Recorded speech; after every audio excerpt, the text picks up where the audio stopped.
In the coordinate plane, integral 2 to 7, integral 3 to 5, let's change the bounds of the double integral dy dx. The boundary from 2 to 7 defines the boundary of dx, that is, the x-axis, and the boundary from 3 to 5, the boundary of dy, that is, the y-axis. If we write on the coordinate plane, we should write x equals 2 to x equals 7 for dx, and y equals 3 to y equals 5 for dy. Let's write our values and scan the bounded region. Suppose there is an eye on the x-axis, between 2 and 7. Let this eye see the infinite range between 2 and 7, and let's denote this gap in blue. When we look with our eyes, we see two obstacles. First and second hurdle. The first obstacle is the y equals 3 line, and the second is the y equals 5 line.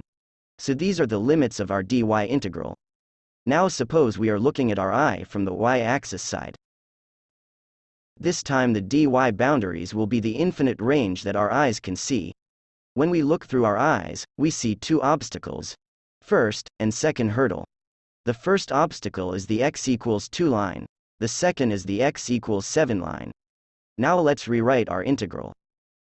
Since our boundaries have changed, we should write dx dy instead of dy dx. The dx values in our new limits will be written into this integral, and the dy values will be written into this integral. Let's show our dy limits in green and our dx limits in blue. Our eye looking from the y-axis side will form the limits of our dy integral. So y equals 3 and y equals 5.